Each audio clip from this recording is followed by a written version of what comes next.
Middle में उनका castle होता था, समझ रहे ना आप इस स्ट्रक्चर को।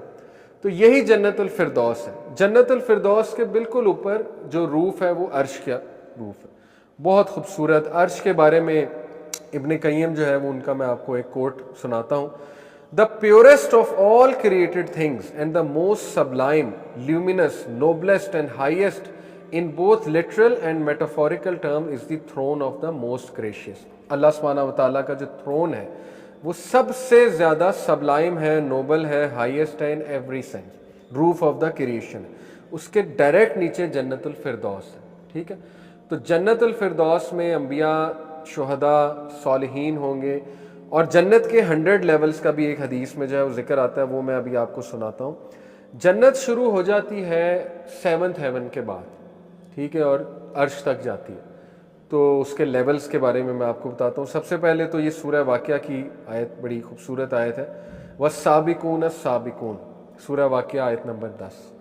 सबकत लेने वाले ही सबकत लेने वाले होंगे। क्या मुराद है कि जो दुनिया में नेक अमाल में सबकत करते थे वही वहीं पे टॉप पे होंगे। सिंपल रूल अल्लाह सुब्हानहू व तआला का, ठीक है ना। कोई हदीस सुनी फौरन अमल, ये होते हैं अस्साबिकून। उस दौर में तो सहाबा थे, जाहिर है कि जल्दी ईमान लाने वाले, वो अस्साबिकून थे। लेकिन आज के दौर में साबिकून कौन है? सुना और अमल, और ऐसे लोग पुल सिरात से भी बहुत जल्दी गुजरेंगे। तो अल्लाह ने कहा वही वहाँ पे साबिकून होंगे। उलाइकल मुकर्रबून, अल्लाह के करीब, they are the ones brought near to Allah, बहुत करीब अल्लाह के। ज़ाहिर है अर्श के जितना आप करीब है, आप अल्लाह सुब्हानहू व तआला के करीब। फ़ी जन्नातिन नईम, in the gardens of pleasure. नईम यानी प्लेजर, नेमत की जगह, प्लेजर की जगह। अच्छा, ये हदीस जो है सही बुखारी की है, हदीस number 2790। In paradise there are 100 levels that Allah has prepared for those who strive in jihad for the sake of Allah. The distance between each 2 levels is like the distance between heaven and earth. So if you ask of Allah, then ask him for अल फिरदौस, for it is in the middle of paradise and the highest part of paradise. I think above it is the throne of the most gracious and from it spring the rivers of paradise. ये नबी सल्लल्लाहु अलैहि वसल्लम ने पूरी location बताई जन्नतुल फिरदौस की और कहा कि अगर सवाल करो तो जन्नतुल फिरदौस का सवाल करो, अल्लाह से वहीं जाने का सवाल करो। It's the most beautiful part of paradise. एक और हदीस में आता है, ये सही बुखारी सही मुस्लिम दोनों में है, The people of paradise will see the people of the chambers above them as they see a brilliant star far away on the horizon in the east or in the west because of the difference in status between them. यानी नीचे वाले लोग ऊपर वाले लोगों को जो chambers में, ऊपर वाले चैम्बर्स में इस तरह से देखेंगे जैसे अब हम दुनिया में एक बहुत चमकता सितारा देखते हैं और हम कहते हैं कि क्या बात है, कितना खूबसूरत मंजर है। इस तरह वो देखेंगे ऊपर वालों को, यानी इतना डिस्टेंस होगा। तो एक सहाबी ने पूछ लिया कि या रसूलल्लाह, वो जो चैम्बर्स हैं, वो जो इतने ऊपर वाले हैं, क्या वो सिर्फ अंबिया के लिए हैं? तो प्रॉफिट सल्लल्लाहु अलैहि वसल्लम ने कहा नहीं, सिर्फ अंबिया के लिए नहीं है। उस ज़ात की कसम जिसके हाथ में मेरी जान है, दे will B man who believed in Allah and believed in the messenger. ये वो लोग होंगे जो अल्लाह रसूल पर ईमान जो है वो लेकर आए हैं। जन्नत के बारे में मैंने बताया कि वो आसमानों के ऊपर जन्नत शुरू होती है और फिर उससे आगे लेवल जाता है जन्नतुल फिरदौस, और 100 लेवल्स का भी जिक्र आता है। ये एक बड़ी इंटरेस्टिंग बात है कि नबी सल्लल्लाहु अलैहि वसल्लम की कुछ कन्वर्सेशंस हैं। एक तो मालिक के साथ कन्वर्सेशन है जो हेल फायर का गार्डियन है, एंजल। ये भी बात याद रखें कि क्रिश्चियन माइथोलॉजी में लूसीफर जो है वो कैरेक्टर, वो उसे दिखाया जाता है लॉर्ड ऑफ हेल फायर, ठीक है, रूलर ओवर हेल फायर। ये ब्लैटेंट शिर्क है, वो रूलर नहीं है हेल फायर का, बल्कि उसने तो वहाँ जाना है और उसके कंपेनियंस ने वहाँ जाना है। तो ये बिवेयर ऑफ दिस, ये उनकी टीवी सीरीज़ में बहुत कॉमन थीम है, ओके, कि लूसीफर जो है इज़ ऑल पावरफुल, उसको ग्लैमराइज करके दिखाया हुआ है, ठीक है ना, तो उसका रोब ज़रा बैठे।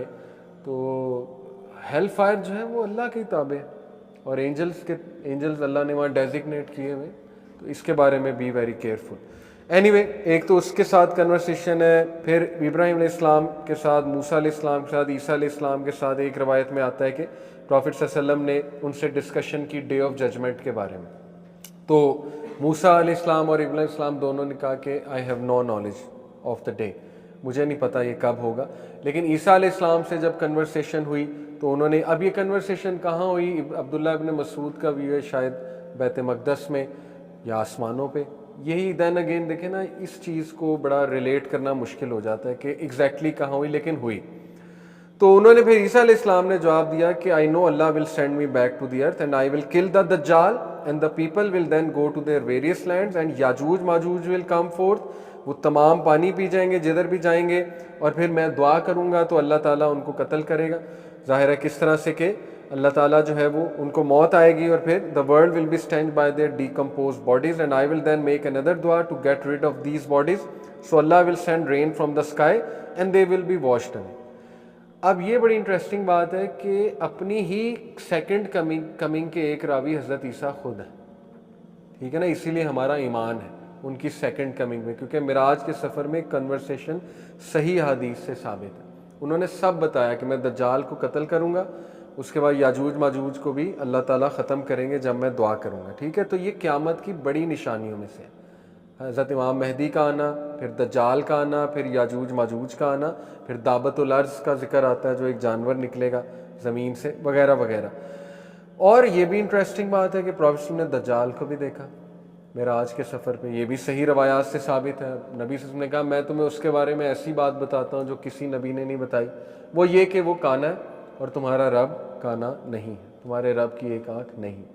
अब इसमें बहुत डेप्थ है, वो खैर फिर कभी बात करेंगे उसके काना होने में, लेकिन जाहिर है कि हमारे नबी ने जो देखा वो बता दिया। फिर बहुत ही ज़बरदस्त जो है इवेंट वो ये है कि सिदरतुल मुंतहा तक हमारे नबी जाते हैं। सिदरतुल मुंतहा is a tree, literally tree in the sky, जिसका ट्री का ज़ाहिर है वो पूरा ट्रंक होता है, उसके ऊपर फिर उसकी ब्रांचेस होती हैं। कुछ लोगों ने इसको तशबीह दी ब्लैक होल वाइट होल से, आपको बहुत वीडियोस मिलेंगे यूट्यूब पे, अल्लाह ही बेहतर जानते हैं ये क्या है, लेकिन ये कि हमारे नबी ने उसको एज ए ट्री बयान किया, सिदरतुल मुंतहा, the lote tree of the very end. मुंतहा कहते हैं आखिरी इख्तिताम, वेरी एंड, यानी दैट इज़ द लिमिट, उससे ऊपर कोई नहीं जा सकता सिदरतुल मुंतहा से ऊपर। और हज़रत जिब्राइल अलैहिस्सलाम ने भी कहा कि यहाँ पर मेरी जो है वो लिमिट ख़त्म होती है। उसके बाद नबी सल्लल्लाहु अलैहि वसल्लम बताते हैं कि मुझे राइज़ किया गया, आई रोज़, क्या कैफियत थी, किस तरह से किया गया, लेकिन अल्लाह के बाकायदा दरबार में नबी सल्लल्लाहु अलैहि वसल्लम की डायरेक्ट अल्लाह से कन्वर्सेशन हुई। ये था सबसे बड़ा होना। असल में मिराज का क्रक्स ये है कि तुम अल्लाह की प्रेजेंस में आओगे, और ये बहुत ही एक यूनिक गिफ्ट है अल्लाह सुब्हानहू व तआला की तरफ से कि किसी क्रिएशन को अल्लाह ने वहाँ तक नहीं बुलाया। देखें जिब्राइल भी कह रहे हैं कि मैं नहीं जा सकता इससे आगे, तो यस हमारे नबी को ही बुलाया अपनी ख़ास प्रेजेंस से, और उस ख़ास प्रेजेंस में नमाज़ों का भी गिफ्ट दिया। मैं अक्सर यूथ से कहता हूँ अगर तुम नमाज़ों को एज ए गिफ्ट लोगे तो फिर पढ़ना आसान है, अगर बोझ समझोगे तो फिर मुश्किल हो जाएगा। तो ये गिफ्ट है, स्ट्रेस रिलीज़र है, अल्लाह से मुलाकात है, सजदे में बंदा रिलीज़ करता है अपना बहुत कुछ। तो 5 नमाज़ों का गिफ्ट मिला, और सूरह अल बकरा की लास्ट 2 वर्सेस, प्रॉफिट सल्लल्लाहु अलैहि वसल्लम ने कहा अल्लाह ताला ने वो मुझे अर्श के नीचे से, यानी जो ख़जाने थे वहाँ से दी। सिर्फ ये 2 वर्सेस हैं, आमन रसूल बिमा उनज़िला इलैहि मिर रब्बिही वल मोमिनून, इसकी बात हो रही है जो डायरेक्ट अल्लाह ने दी। बाकी तो जिब्राइल अलैहिस्सलाम लेकर आए ना वही, तो ये डायरेक्ट है। इसीलिए इन 2 वर्सेस के बारे में आता है जो रात को इन्हें पढ़ लेता है उसके लिए वो काफ़ी हो जाती है।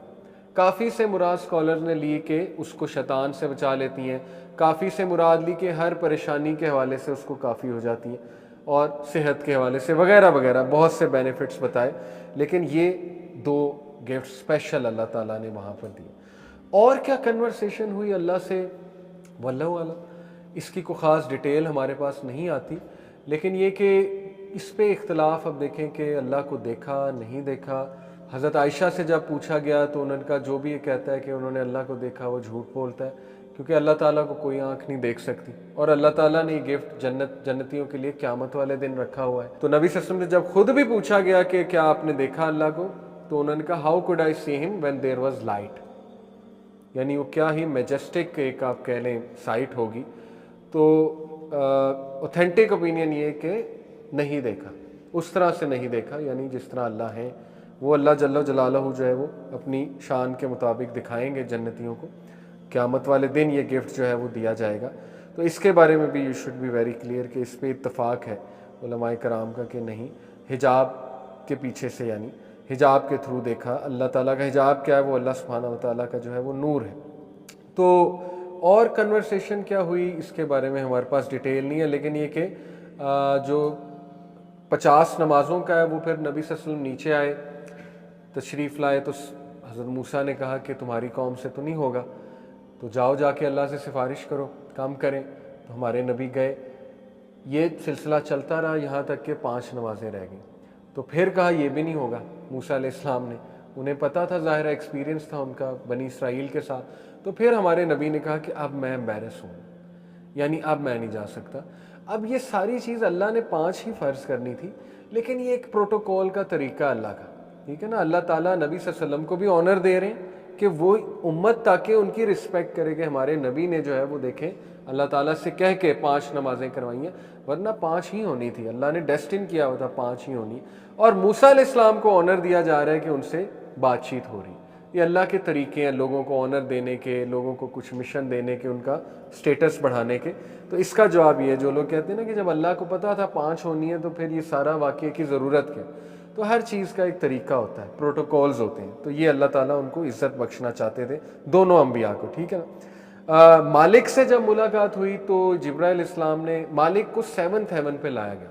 मालिक याद रखें जहन्नम का जो है वो गार्डियन है।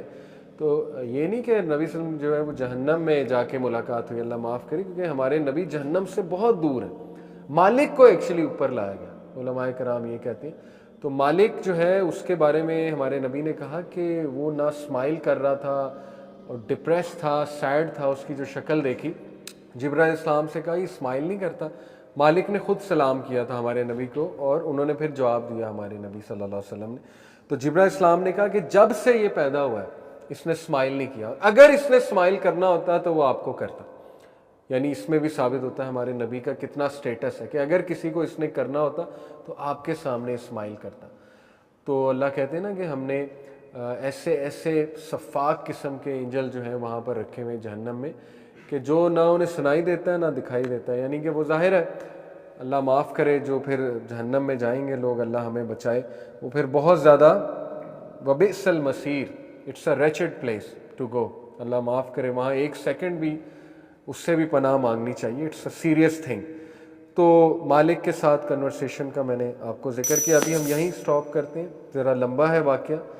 जहन्नम देख के कुछ वाक़यात देखे, पनिशमेंट्स देखी, किस तरह दिखाए अल्लाह ने, बस फ्यूचर दिखा दिया अल्लाह ने। टाइम अल्लाह के कंट्रोल में है, फ्यूचर की चीज़ें अल्लाह ने दिखा दी। जन्नत में कई चीज़ें देखी, हज़रत उमर का भी महल देखा, वापस आके बताया भी कि उमर मैंने आपका महल देखा, मैं एंटर होने वाला था, फिर मैं रुक गया। तो हज़रत उमर रोने लगे, कहते या रसूलल्लाह हाउ कुड यू थिंक कि मैं माइंड करूँगा आपको एंटर होने से। कहा मुझे हया आ गई कि आपकी वाइफ्स हैं वहाँ पे। इसका मतलब वो भी देखा।